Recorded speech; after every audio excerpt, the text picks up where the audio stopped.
Hello guys, welcome back to micro classes. BEd के exam चल रहे हैं, कुछ यूनिवर्सिटी के और कुछ यूनिवर्सिटी के होने वाले हैं। मैं पहले ही एक वीडियो बना चुका था कि आपको एग्जाम में कॉपी कैसे लिखनी है। फिर भी कमेंट्स आ रहे थे, सर लॉन्ग क्वेश्चन को कैसे लिखना है एक्सप्लेन कर दीजिए। उसके लिए दोबारा वीडियो बना रहा हूँ। इस वीडियो में हम बात करने वाले हैं, अगर आपको बीएड एग्जाम देना है, रिटर्न आपका एग्जाम है, तब कॉपी लिखने का मोस्ट इंपॉर्टेंट या फिर बेस्ट तरीका आपका क्या रहने वाला है, जिससे एग्जामिनर को लगे पढ़ा हो आपने चाहे ना पढ़ा हो, एग्जामिनर को यह लगे कि हाँ आपने पढ़ा है। कितने पेज आपको एक क्वेश्चन में भरने हैं, टोटल कॉपी में आपको लगभग कितने पेज मिलेंगे, उसमें से कितने भरने हैं, किस क्वेश्चन को कितना टाइम दे, ताकि आपका एक भी क्वेश्चन न छूटे। मोस्ट इंपॉर्टेंट बात, जो आपके क्लास के टॉपर्स वगैरह होते हैं, वे क्वेश्चन लिखते टाइम किन किन बातों का ध्यान रखते हैं, वह सब हम इस वीडियो में डिस्कस करने वाले हैं। अगर आप इस वीडियो के बताए गए पैटर्न को फॉलो करेंगे तो आपके अराउंड 90% मार्क्स भी आ सकते हैं। ये कोई आपका सरप्राइजिंग नहीं होगा। 85 प्लस 90 के समथिंग आपके मार्क्स आ सकते हैं, बीएड में आते हैं और यही पैटर्न फॉलो करते हैं टॉपर्स। इसके अलावा कुछ एक्स्ट्रा में नहीं कहीं से लेके आते। सबसे पहला टॉपिक आज का हमारा है, किस प्रश्न पर कितने पेज भरें। यही सबसे बड़ा आपका रहता है प्रॉब्लम कि सर हम लॉन्ग क्वेश्चन में, शॉर्ट क्वेश्चन में कितने पेज भरें। सबसे पहली बात तो आपकी हो जाती है, जो आपकी कॉपी है वह आपको पोर्ट्रेट नहीं मिलती, लैंडस्केप मिलती है। ऐसे नहीं मिलेगी, ऐसी आपकी कॉपी होगी। इस तरह से लैंडस्केप होगी, पोर्ट्रेट आपकी कॉपी नहीं होगी, ऐसी होगी। ऐसी कॉपी होने का आपका एक फ़ायदा हो जाता है, अगर आपने इतनी में एक हेडिंग लिख दी तो ये पूरी आपकी काफ़ी लंबी लाइन ऐसी खाली चली जाएगी। कोई टेंशन की बात नहीं है, ऐसी कॉपी आपके लिए फ़ायदेमंद होती है। टोटल आपकी कॉपी में आपको 32 पेज मिलेंगे और ऊपर कॉर्नर पर पेज नंबर लिखे हुए रहेंगे। यहाँ पर 1 नंबर, 2 नंबर, 3 नंबर, इस तरह से। आपको यह पता करने की ज़रूरत नहीं है कि कितने पेज मेरी कॉपी में से भर गए या एक पेज आपका कितना होगा, ये खाली एक पेज होगा या फिर ये वाला दोनों मिलाकर आपका एक पेज होगा। यहाँ पर लिखा हुआ है एक पेज का मतलब होता है आपका सिंगल साइड का एक पेज, न कि आपका पिन पेपर, नहीं आपका डबल साइड का एक पेज। एक पेज मतलब बस इतना, यहाँ से शुरू आपका यहाँ पे ख़त्म। अगर आपकी एमएसयू या सीसीएसयू की मैं बात करूँ, तब आपको वहाँ पर एग्जाम में 3 लॉन्ग क्वेश्चन लिखने होते हैं। 3 आपको लॉन्ग क्वेश्चन करने होंगे, 4 आपको शॉर्ट क्वेश्चन करने होंगे और 8 आपको वेरी शॉर्ट क्वेश्चन करने होंगे। अगर लॉन्ग क्वेश्चन की बात की जाए पेज भरने की, तब आपको एक लॉन्ग क्वेश्चन पे 4 से 6 पेज भरने हैं। 4 तो भरने ही भरने हैं, चाहे वह क्वेश्चन आपने पढ़ा हो चाहे न पढ़ा हो, चाहे वो आपके सिलेबस से बाहर आ गया हो। 4 तो आपको मिनिमम भरना ही भरना है। कोई क्वेश्चन आपके सिलेबस से बाहर आ जाता है या फिर आप पे नहीं आता, आपने नहीं पढ़ा, वह कैसे लिखना है उसके ऊपर मैं नेक्स्ट वीडियो लेकर आऊँगा। लेकिन 4 पेज तो आपके भरवा के मानूंगा मैं भी, नेक्स्ट वीडियो में आपको एक तरीका बता दूंगा। 4 पेज आपको भरने ही भरने। अगर आपने पढ़ा हुआ है 6 पेज तक आप भर सकते हैं। शॉर्ट क्वेश्चन की बात करें, 2 से आप 3 पेज भर सकते हैं। 2 पेज तो आपको भरने ही भरने होंगे। 2 पेज तो मिनिमम आपको भरने होंगे, क्योंकि आपके लॉन्ग क्वेश्चन में 6 पेज जा रहे हैं परफेक्ट अगर बात करें तो। शॉर्ट क्वेश्चन में 2 तो तब आपको भरने ही होंगे। 2 पेज आप भरते हैं तो नंबर आपके आराम से बढ़ जाते हैं। टीचर 2 पेज देख के शॉर्ट क्वेश्चन में आपको नंबर आराम से दे देगा, ज़्यादा टेंशन वाली बात नहीं होगी। अगर वेरी शॉर्ट क्वेश्चन की बात करें, 8 शॉर्ट क्वेश्चन आते हैं आपके पास वेरी शॉर्ट। आपको 2 पेज भरने होते हैं टोटल। वेरी शॉर्ट में आपके 2 पेज भर जाते हैं, इससे ज़्यादा मोस्टली नहीं भरते, मुश्किल से ही जाएंगे इससे ज़्यादा, लेकिन आपके 2 ही पेज भरेंगे। अगर हम मान लें लॉन्ग क्वेश्चन में आप 6 पेज भर रहे हैं तो आपके 18 पेज हो जाते हैं टोटल लॉन्ग क्वेश्चन के। शॉर्ट क्वेश्चन में आप 3 पेज भर रहे हैं तो आपके 12 पेज यहाँ पर हो जाते हैं शॉर्ट क्वेश्चन के। और अगर आप वेरी शॉर्ट क्वेश्चन में 2 पेज भर रहे हैं तब आपके यहाँ पर 32 पेज टोटल हो जाते हैं। और आपको सारे पेज नहीं भरने होते, 28 पेज के समथिंग या फिर 28 से 30 पेज आप अपने पेपर में भर सकते हैं। जितने भी आप भर पाएँ, 28 से 30 पेज इतने भरिए।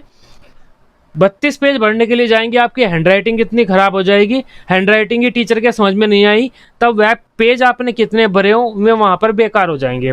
एक बात और याद रखिएगा, जो आपका एग्जामिनर आपकी कॉपी चेक कर रहा है वह आपकी हैंडराइटिंग प्लस स्किल्स,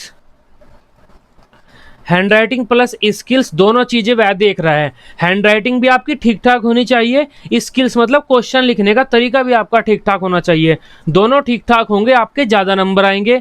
अगर आपकी हैंडराइटिंग बहुत ही ज़्यादा अच्छी है लेकिन पेज आप 4 भी नहीं भर रहे लॉन्ग क्वेश्चन में, तब आपके नंबर कम हो जाएंगे।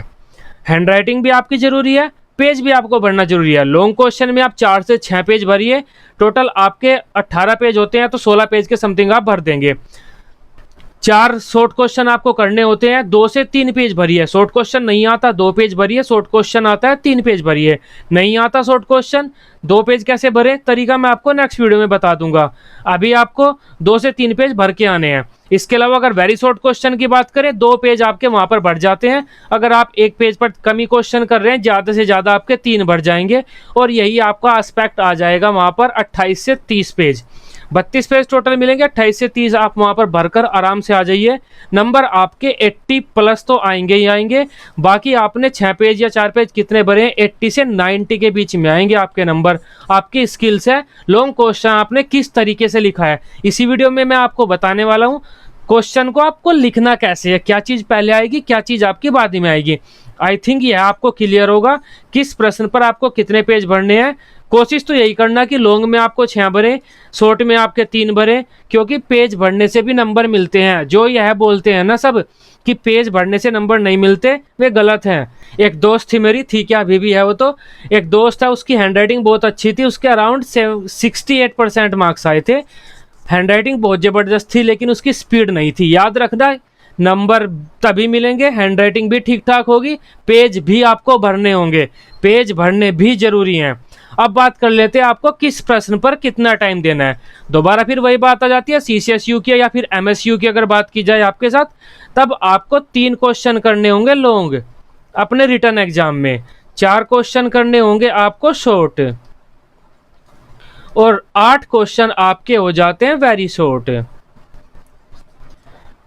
टोटल टाइमिंग की बात करें, आपके 3 घंटे हो जाते हैं। 3 घंटे मतलब 180 मिनट, आपके 180 हो जाती है मिनट। अब आपको 180 मिनट में इतने क्वेश्चन करने हैं। अब लॉन्ग क्वेश्चन में आप ज़्यादा से ज़्यादा 30 मिनट दे सकते हैं। एक घड़ी ले लीजिएगा, 30 मिनट देख के लॉन्ग क्वेश्चन लिखिएगा। 35 आपने कर दिया, आपका क्वेश्चन पेपर छूट जाएगा। शॉर्ट क्वेश्चन आपके नंबर बनाते हैं, वेरी शॉर्ट क्वेश्चन दोनों ही में आपके छूट गए, नंबर आपके ज़्यादा कट जाएंगे। 30 मिनट आपको देने ही देने हैं एक लॉन्ग क्वेश्चन को, और 30 मिनट में आपके 6 से 7 लॉन्ग क्वेश्चन में 30 मिनट में आपके 7-7 पेज स्टूडेंट भरते हुए मैंने खुद देखे हैं। जब हम भी एग्जाम दे रहे थे, 6 पेज या फिर 7 पेज आपके आराम से भर जाते हैं। अगर आपके हैंडराइटिंग स्लो भी है, तब भी आप 4 से 5 तो भर ही लेंगे। टोटल आपके लॉन्ग क्वेश्चन में कितने टाइम लगा, 30 मिनट एक क्वेश्चन में टाइम लगा, तब आपके 1.5 घंटा लॉन्ग क्वेश्चन में चला जाएगा। 1.5 घंटा मतलब हमारा 90 मिनट आपके लॉन्ग क्वेश्चन में चले गए। शॉर्ट क्वेश्चन में आपको 15 मिनट देनी है बस, 15 मिनट से ज़्यादा नहीं देनी, नहीं तो आपके वेरी शॉर्ट छूट जाएंगे और फिर आपके नंबर कम आ जाएंगे। टाइम मैनेजमेंट प्लस आपकी जो स्किल्स है लिखने की, तरीका कौन सा अपना रहे हैं, वही आपके नंबर दिलाएगा। कोई सोचता हो मेरी हैंडराइटिंग ज़्यादा अच्छी है, कोई ये सोचता हो कि मैं लाइन छोड़ छोड़ के लिख रहा हूँ, ज़्यादा पेज भर रहा हूँ, तब भी नंबर नहीं मिलेंगे। हैंडराइटिंग पे भी नंबर नहीं मिलेंगे। पॉइंट टू पॉइंट आप बात लिखेंगे तब भी नंबर नहीं मिलेंगे। नंबर तभी मिलेंगे आप जो तरीका है कॉपी लिखने का, उस तरीके का पालन करेंगे। अगर आप पॉइंट टू पॉइंट लिखकर सोच रहे हैं मैं पॉइंट टू पॉइंट बात लिख कर आया हूँ, नंबर ज़्यादा मिल जाएंगे। आप जिस लेवल पे हैं, आपसे यह उम्मीद नहीं करी जाती कि आप रटकर चीज़ों को लिखें। यह उम्मीद की जाती है अपनी स्किल दिखाएं, क्वेश्चन में अपनी क्रिएटिविटी दिखाएं, उस प्रश्न का उत्तर आप अपने अनुसार दें, क्योंकि आप स्कॉलर्स हैं, जनरल स्टूडेंट्स नहीं हैं। आप 6-7 क्लास के या फिर आप ग्रेजुएशन के स्कॉलर्स हैं। आपसे उम्मीद की जाती है, फिलोसफी आप पढ़े हुए हैं, साइकोलॉजी पढ़े हुए हैं, उस क्वेश्चन को अपने अनुसार अपने तरीके से लिखें। एक एग्जामिनर की, जो आपके टीचर जो चेक करते हैं कॉपी, उनकी यह उम्मीद होती है आपसे। शॉर्ट क्वेश्चन में आप एक क्वेश्चन में 15 मिनट देते हैं, तब आपके 1 घंटा चला जाता है शॉर्ट क्वेश्चन में। टोटल आपका 1 घंटा शॉर्ट क्वेश्चन में चला जाएगा। 60 मिनट आपके शॉर्ट क्वेश्चन में चले जाती हैं, और आपकी ज़्यादा से ज़्यादा 30 मिनट वेरी शॉर्ट क्वेश्चन में चली जाएंगी, लग जाती है आपको वेरी शॉर्ट क्वेश्चन में। अगर थोड़ा बहुत टाइम आपका बाद में बच गया 5-10 मिनट का, तो अपने आसी पड़ोसियों से एक आधा क्वेश्चन पूछ लेना, क्योंकि हम MCQ टाइप में भी आते हैं, मल्टीपल चॉइस टाइप में। कभी कभी 8 के 8 क्वेश्चन आपके रिटर्न ही आ जाते हैं। उस कंडीशन में आपको 30 मिनट लग जाती है। टाइम बच गया, दूसरों से क्वेश्चन पूछ लो, आपका फ़ायदा है, दूसरे वाले का फ़ायदा हो या ना हो। टोटल अगर टाइम की बात करें हम, ये आपके 180 मिनट हो जाते हैं, मतलब पूरे 3 घंटे। लॉन्ग क्वेश्चन में आपको 30 मिनट देने हैं, 31वीं मिनट मत कर देना, पेपर छूट जाएगा। शॉर्ट क्वेश्चन में आपको 15 मिनट देने हैं, 16 मत कर देना, नंबर कम आ जाएंगे। वेरी शॉर्ट क्वेश्चन में आपको एक क्वेश्चन का तो कोई चक्कर ही नहीं है, 8 क्वेश्चन आते हैं और आपको 30 मिनट में टोटल करने होंगे। जल्दी कर लिया, दूसरों से आप क्वेश्चन का आंसर पूछ लेना, किसी दूसरे भाई को बता देना, उसका फायदा हो जाएगा अगर आप इंटेलिजेंट हैं तो। मेन पॉइंट आज का बात कर लेते हैं जिसके बारे में मुझे कमेंट्स मिल रहे थे, कॉपी कैसे लिखें। यही आज का हो जाता है इंपॉर्टेंट। कितनी आपने पढ़ाई की हो, कितनी आपके पास स्किल्स हो, कितनी आपकी हैंडराइटिंग अच्छी हो, कितनी आप लाइन छोड़ के लिख रही हो, लेकिन तरीका किस तरीके से लिख रहे हैं। पहली बात तो यह है कि अगर आप कॉपी में लिख रहे हैं, लाइन छोड़ के मत लिखिए। अगर आप यह लाइन यहाँ से यहाँ तक लिख रहे हैं, भर गए, तो दूसरी लाइन आपको यहीं से शुरू करनी है। हाँ, आपका पैरा खत्म होता है, नई हेडिंग स्टार्ट होती है, नया क्वेश्चन स्टार्ट होता है, तब आप लाइन छोड़ सकते हैं, लेकिन जनरल लाइन आप नहीं छोड़ सकते। पहली बात ये क्वेश्चन लिखते टाइम। दूसरी बात, यहाँ पर लाइन खींचने से बचें। मुझे एक चीज़ बता दीजिए, आप सोचकर, पढ़े लिखे हैं आप भी, ऐसी क्या चीज़ है, कौन सी किताब है, कौन सा आपके पास नोटबुक है, या किसने अपनी कृति क्रिएशन कोई रचना निकाली है जिसमें उसने राइट साइड में अपने लाइन खींच रखी हो। पूरे आप अपने लाइफ में सोचिए, कौन सी किताब आपको ऐसी मिली जहां पर आपको राइट साइड में लाइन खींची हुई मिली। किसने आपको बताया कि राइट साइड में लाइन खींचो, मतलब किस राइटर ने, किस आपके स्कॉलर ने, कौन बता के गया था। इस लाइन का सीधा सीधा सा मतलब है, आप अपने लिखने की जगह कम कर रहे हैं, ये नेगेटिव इम्पैक्ट डालेगी एग्जामिनर पे। सीधी सी बात है, ये नेगेटिव इम्पैक्ट जाएगा। अगर आप सोचते हैं कि मुझे इस जगह में नहीं लिखना, तो आप मत लिखो ना। किसने कहा है आपसे लिखने के लिए। यहाँ से शुरू करते हैं हम। मान लीजिए हमने यहाँ पे हेडिंग डाली, यहाँ से क्वेश्चन लिखना हमने शुरू कर दिया, हम लिखते जा रहे हैं, लिखते जा रहे हैं, लिखते जा रहे हैं, यहाँ जाके छोड़ दिया हमने। उसके बाद यहाँ से लिखते जा रहे हैं, लिखते जा रहे हैं, यहाँ जाके छोड़ दिया, फिर लिखते जा रहे हैं, लिखते जा रहे हैं, लिखते जा रहे हैं, यहाँ जाके फिर छोड़ दिया। नेक्स्ट हेडिंग हमने यहाँ से शुरू की, फिर हमने यहाँ जाके छोड़ दिया। अब बताओ कौन आपको कह देगा कि भाई तुमने यहाँ पे क्यों नहीं लिखा, ये एरिया आपने क्यों छोड़ दिया, कौन पूछ लेगा। लेकिन अगर लाइन खींचते हैं आप, तो आपका नेगेटिव इम्पैक्ट चला जाएगा एग्जामिनर के सामने। लाइन खींचने से बचें। वैसे ही आप सोचें कि इस जगह पे नहीं लिखना, तो मत लिखें, और कोशिश करें कि यह जगह छोड़ भी दें। कोई कोई स्टूडेंट क्या करता है, लाइनों के बीच में, मतलब पैराग्राफ के बीच में जगह नहीं छोड़ता, एग्जामिनर को नंबर लिखने होते हैं। आपने यहाँ से यहाँ तक भर दिया है, क्वेश्चन लिख के यहाँ पे ये क्वेश्चन, पूरा क्वेश्चन लिख दिया है, जगह नहीं छोड़ी, एग्जामिनर को नंबर लिखने पड़ेंगे, तो उसे जगह चाहिए, उसे जगह मिल जाएगी। यहाँ पर कितने नंबर आपके आए, आपके आए 8 में से, चलो 5 नंबर दे देते हैं आपको, 8 में से 5। अगर उसे यह जगह नहीं मिली तो भी वह फ्रस्ट्रेशन में आ जाएगा और आपके नंबर काट लेगा। कहाँ लिखूँ, कहाँ लिखूँ, 5 हो गए, अब 4 हो गए, कहाँ लिखूँ, जब कहीं जगह ही नहीं बची यहीं लिखता हूँ, चलो 3 दे देता हूँ। आपके 5 में से 3 हो जाएंगे। इस तरह घटते हैं वहाँ पे नंबर, क्योंकि उन्हें जल्दी जल्दी कॉपी चेक करनी होती है, दूसरी कॉपी भी होती है, काफ़ी ज़्यादा यूनिवर्सिटी का प्रेशर रहता है, आपका रिजल्ट रिलीज करना है। क्योंकि आप ही कहते हैं कि सर हमारा नेक्स्ट एग्जाम आ रहा है, कोई भर्ती निकल लिया है, कोई वैकेंसी आ रही है, रिजल्ट दे दो, तब यूनिवर्सिटी का प्रेशर है। टीचर सोचता है जल्दी जल्दी आपका काम हो जाए। जगह छोड़नी होती है, यह है, लाइन नहीं खींचनी होती। तरीका बता रहा हूँ मैं आपको, लाइन खींचोगे नेगेटिव इम्पैक्ट जाता है, नहीं खींचो आपका ज़्यादा अच्छा है। ये आपका तरीका हो गया। लाइन छोड़नी नहीं है, पूरी कॉपी में आपको पैटर्न वाइज लिखना है, एक एक लाइन लिखनी है, लाइन छोड़ के नहीं लिखना। 2 बातें आपकी क्लियर हुई। अब लॉन्ग क्वेश्चन लिखने का तरीका आपको बता देता हूँ मैं। लॉन्ग क्वेश्चन कैसे लिखना है हमें। मान लीजिए हमारा क्वेश्चन आ जाता है पाठ्यक्रम।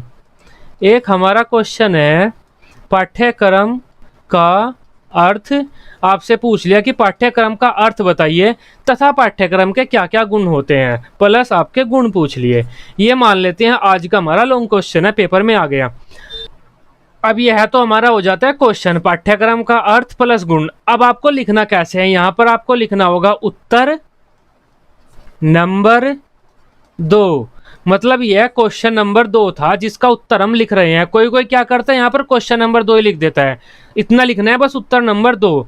उसके बाद यहाँ पर आपको लिखना है पाठ्यक्रम का अर्थ।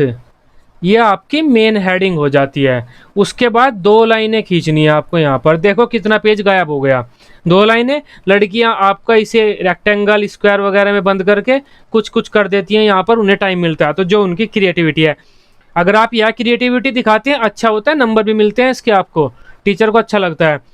पाठ्यक्रम का अर्थ, सबसे पहला काम क्या करना है, हमें यह लिखना है, फिर हमें यह लिखना है जो हमारे से मेन चीज़ पूछी गई है पहली, यह हमने लिख दिया। अब क्या करना है, हमें यहाँ से शाब्दिक अर्थ शुरू करना है। एक लाइन आप छोड़ सकते हैं, एक लाइन तो हमारी लाइन खींचने में चली गई, एक हमने और छोड़ दी, तब हम यहाँ से क्वेश्चन शुरू कर सकते हैं।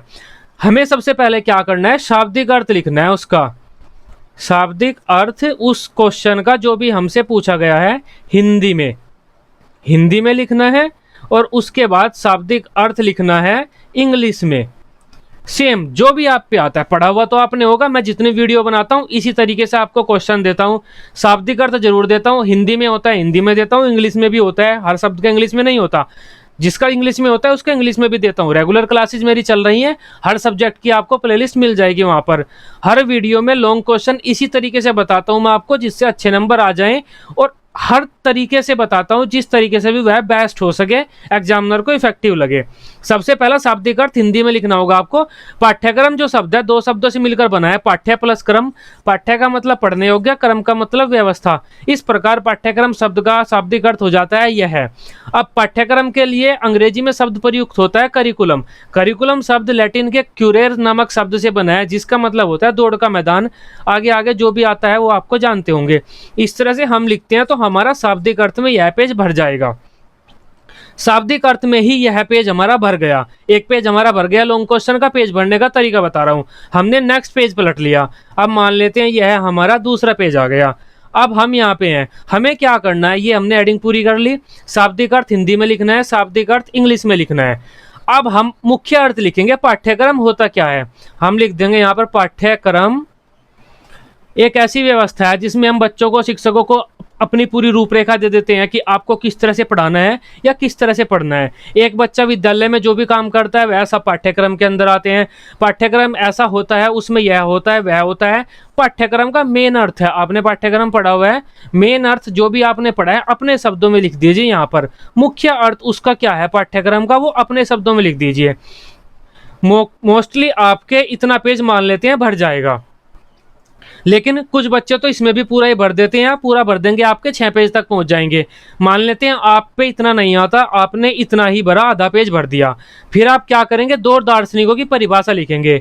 यहाँ पर लिखेंगे पाठ्यक्रम को निम्न दार्शनिकों ने या निम्न महान व्यक्तियों ने इस प्रकार परिभाषित किया है। इस तरह से आप एक लाइन लिख सकते हैं, पाठ्यक्रम को महात्मा गांधी ने निम्न प्रकार से परिभाषित किया है।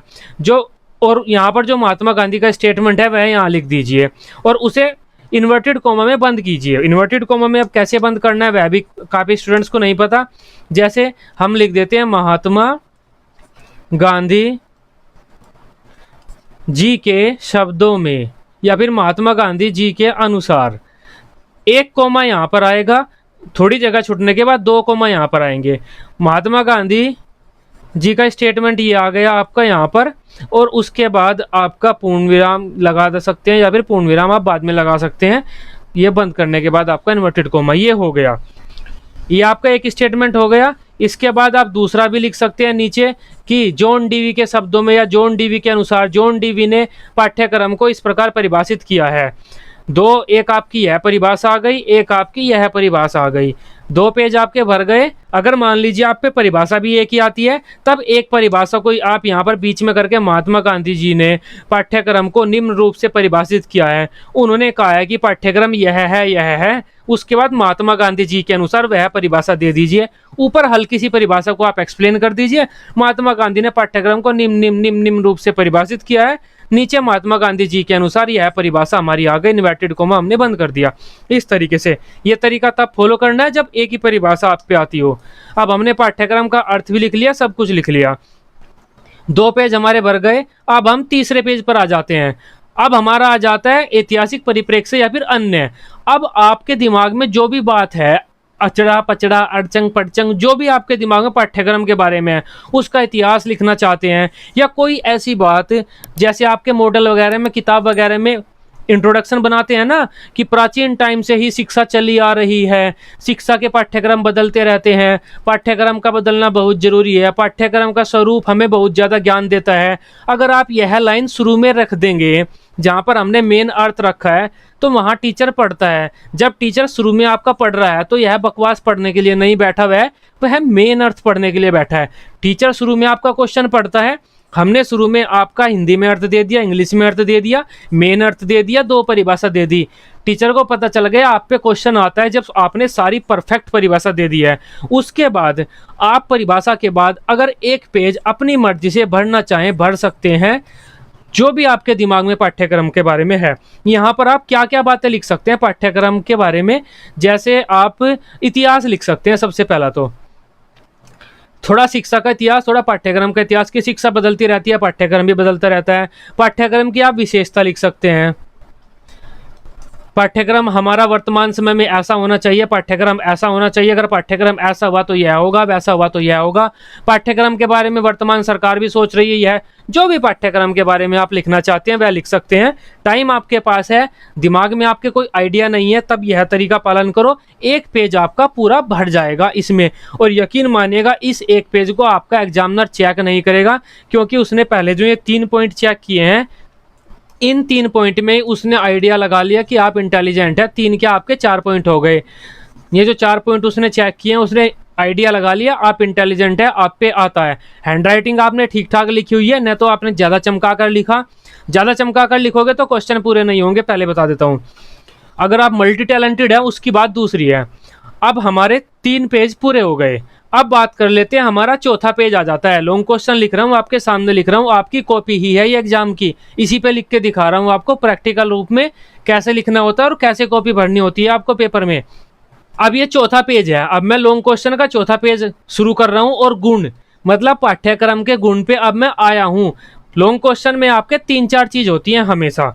जैसे कि बात कर लेते हैं, आपसे क्या कहा जाएगा, अर्थ पूछ लेंगे, उसके गुण पूछ लेंगे और उसके सिद्धांत पूछ लेंगे। अगर 3 चीजें पूछी हुई हैं तो तीनों आपको अलग अलग लिखनी होंगी।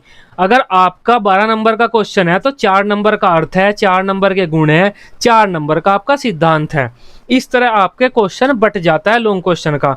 अब हम किस पे आ गए, चौथे पेज पे आ गए। अब शुरू कर देते हैं हम हमारा जो है पाठ्यक्रम के गुण। यहाँ पर हमारा हेडिंग आएगी बड़ी सी, पाठ्यक्रम के गुण। और आप सोचते हैं स्केच से लिख देंगे हेडिंग, स्केच से लिख सकते हैं आप, जिसे आप हेडिंग ही बोलते हैं। स्केच बच्चों की जो कलर वाली स्केच होती हैं, मल्टी कलर्ड होती हैं। कलर तो आप दूसरा यूज नहीं कर सकते, सिर्फ ब्लैक या ब्लू ही कर सकते हैं। इसके अलावा आपको अलाउ नहीं होता। ग्रीन कलर प्रिंसिपल के लिए होता है, और जो आपका रेड कलर होता है वो आपके टीचर्स के लिए होता है।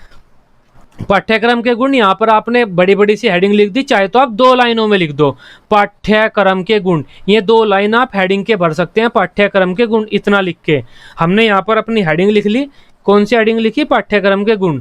हमने भी अपनी 2 लाइन में लिखी। अब 2 लाइन में हमने हेडिंग लिख ली, यहाँ पर हमने 2 लाइन खींच दी, 3 लाइनें हमारी गायब हो गई, 1 लाइन हमने छोड़ दी। अब यहाँ से शुरू करते हैं हम पाठ्यक्रम के गुण। पाठ्यक्रम के गुण में क्या होगा, 8 से 10 हेडिंग आपको चाहिएंगी।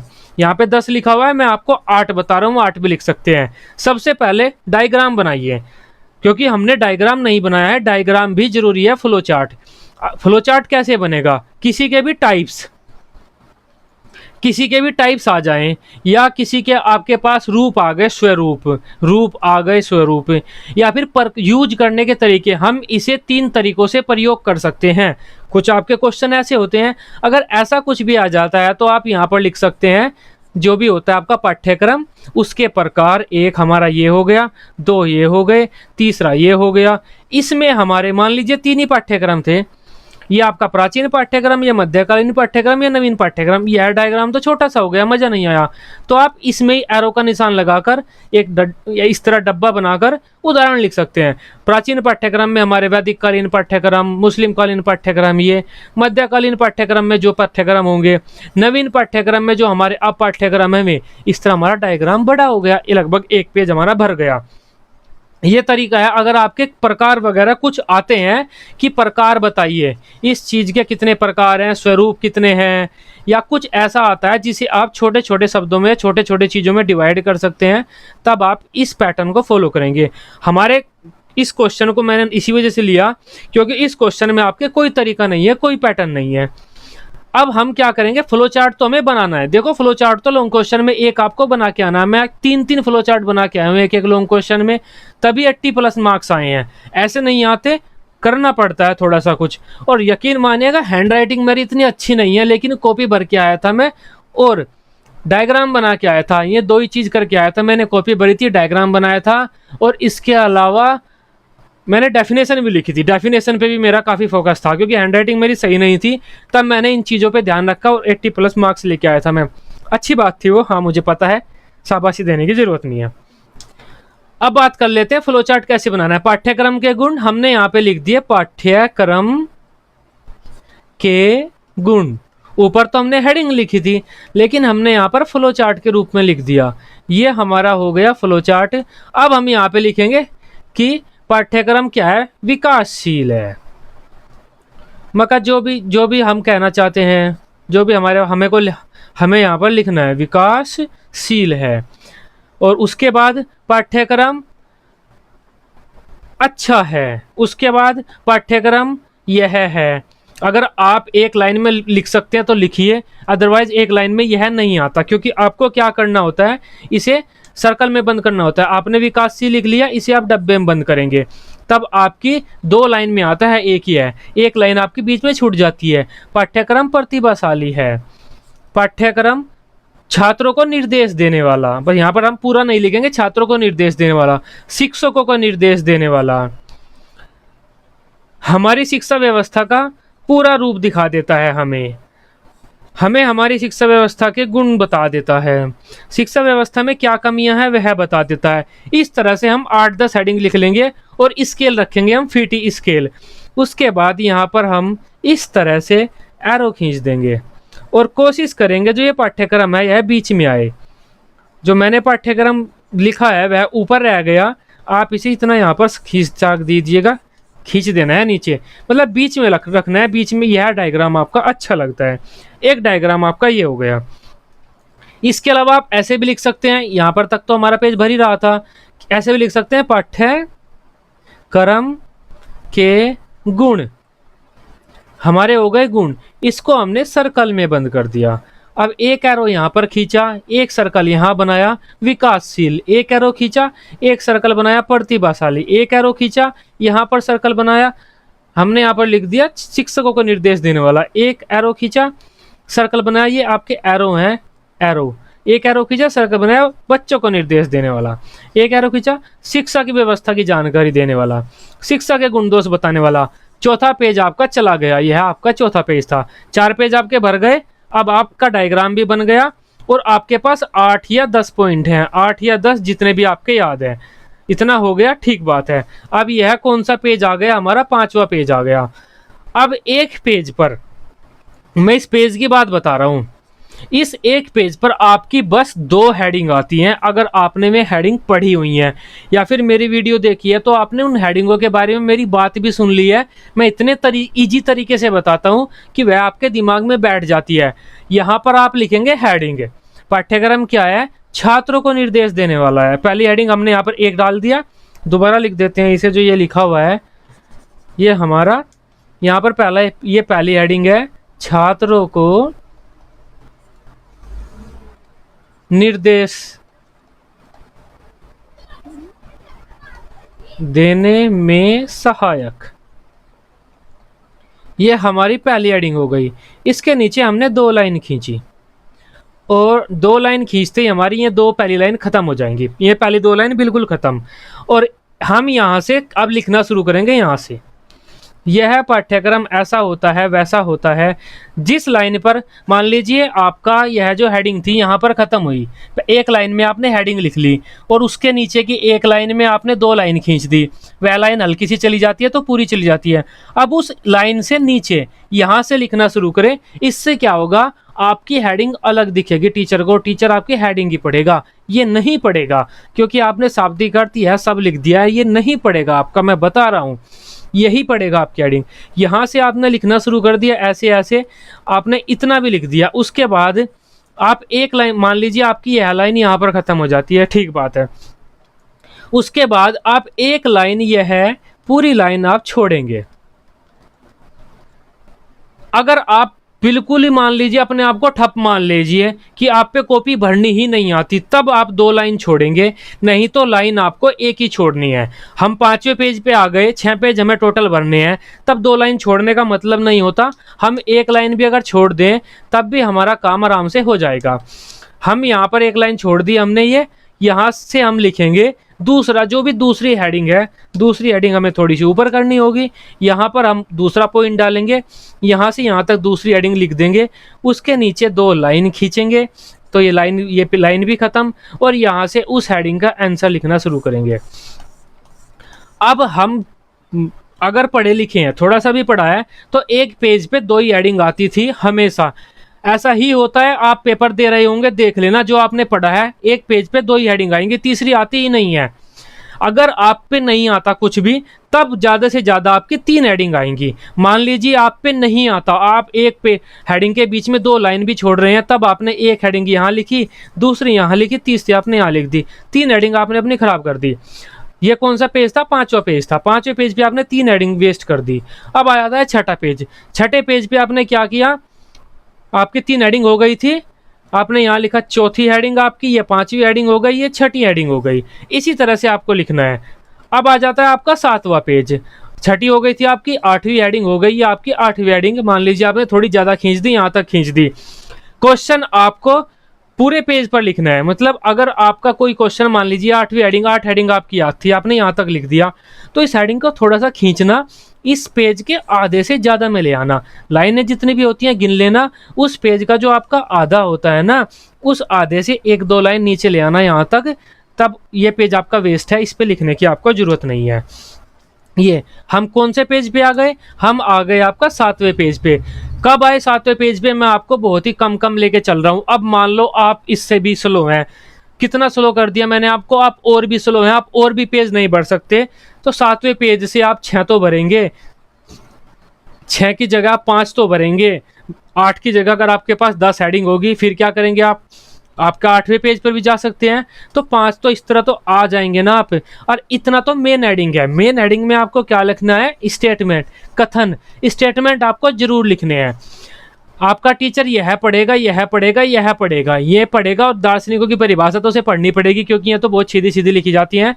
एक यहाँ पर लिखेंगे आप, दूसरी यहाँ पर लिखेंगे, काफ़ी जगह इनमें बच जाती है। इतना पॉइंट वह टीचर पढ़ेगा, इसको नहीं पढ़ेगा। फ्लो चार्ट को देख के अंदाज़ा लगा लेगा, आपने सारी हेडिंग रटी हुई हैं, जितनी भी हेडिंग आपने फ्लो चार्ट में देखी हैं।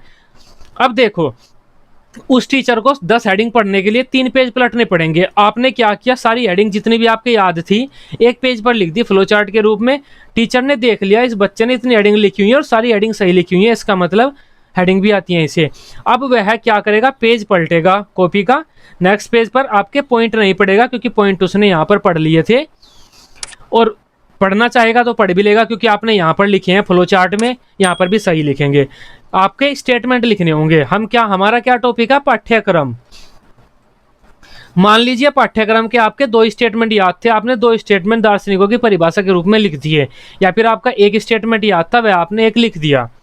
अब क्या करना है आपको? आपको यहाँ पर हेडिंग डालनी है, यहाँ से आप व्याख्या करनी शुरू कर दी। अपनी व्याख्या करते जा रहे हैं, आप इंटेलिजेंट हैं, यकीन मानिए आप इंटेलिजेंट हैं।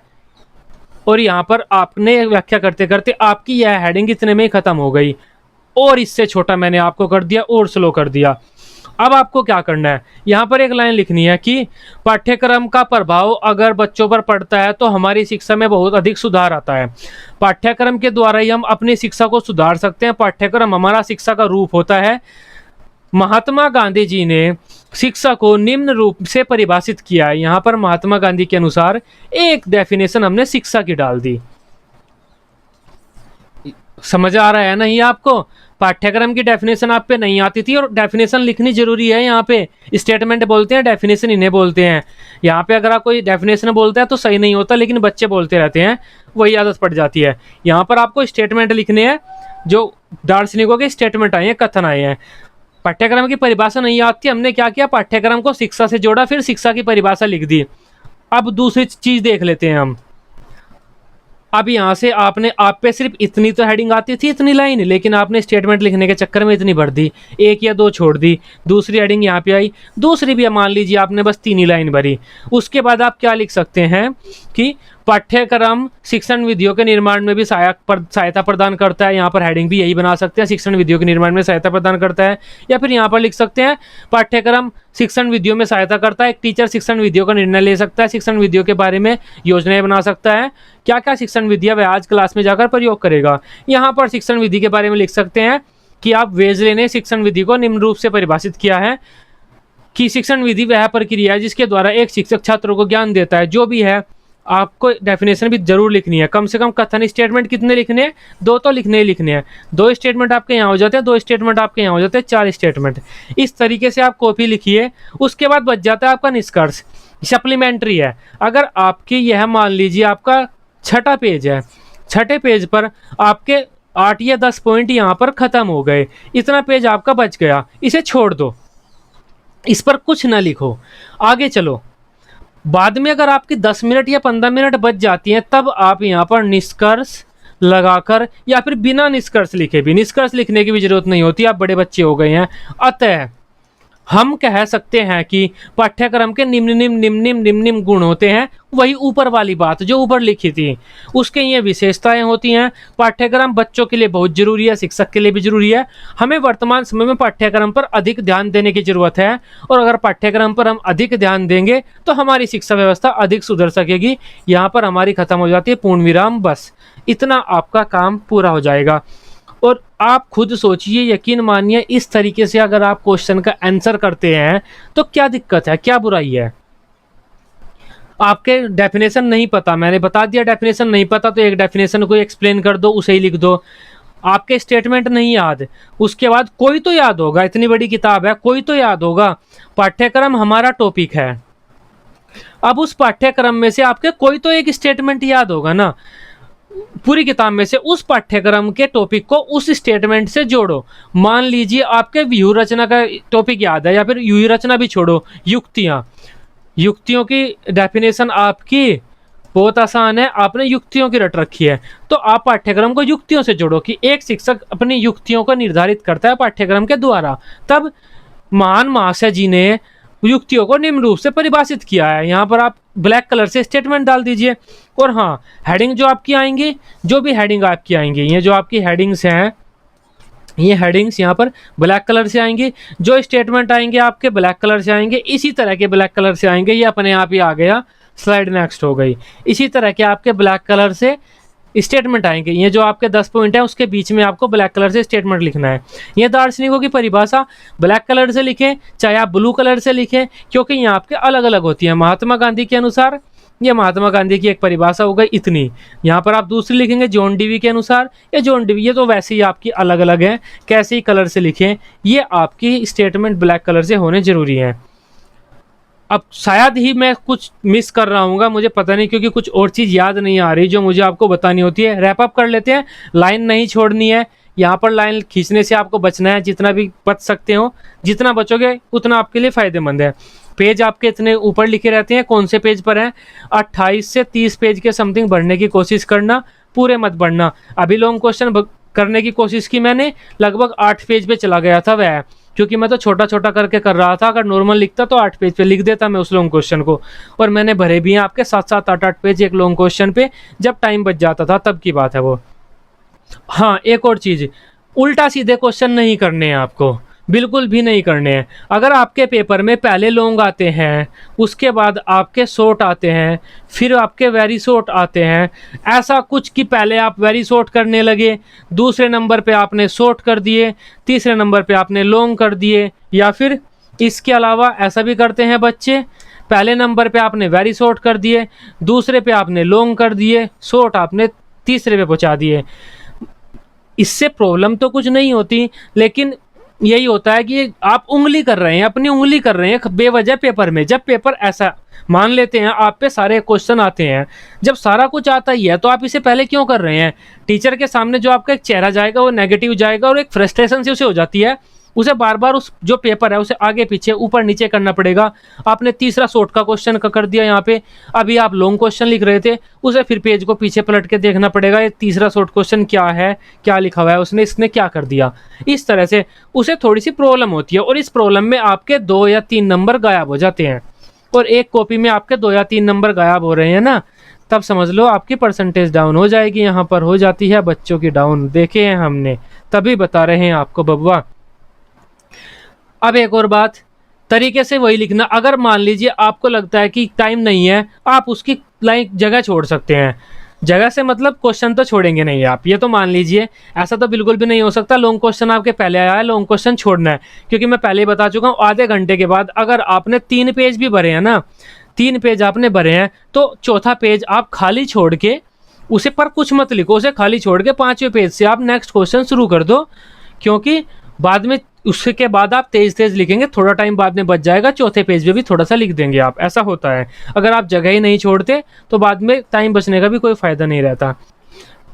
ठीक है, यहीं पर रैप अप करते हैं आज का आपका इतना काम, यहीं पर खत्म कर देते हैं हम। जो बचा है वह नेक्स्ट, कल जो नेक्स्ट वीडियो आने वाली है, क्वेश्चन आप पे नहीं आता कैसे करना है, इफेक्टिव वे में कैसे लिखें, या तो इस वीडियो में हम डिस्कस कर ही चुके हैं, टाइम डिस्कस कर चुके हैं, आपका टाइम कितना होना चाहिए, और ये स्लाइड अपने आप ही जाने की कोशिश कर रही है। तो ठीक है, वीडियो को रैप अप करते हैं। आई होप यह वीडियो आपको अच्छी लगी होगी। वीडियो अच्छी लगी हो आप इस चैनल को सब्सक्राइब कर सकते हैं, इस वीडियो को अपने ग्रुप्स में शेयर कर सकते हैं। बीएड की इसी तरह से डेली रेगुलर क्लासेस लेने के लिए, क्योंकि मैं रेगुलर क्लासेस देता रहता हूँ अपने इस चैनल पे हर टॉपिक की, और पेपर में कैसे क्वेश्चन को लिखना है उसी तरीके से क्वेश्चन को बताता हूँ मैं आपको रेगुलर क्लासेज में। उसके लिए आप इस चैनल को सब्सक्राइब कर सकते हैं। Till then bye bye, take care.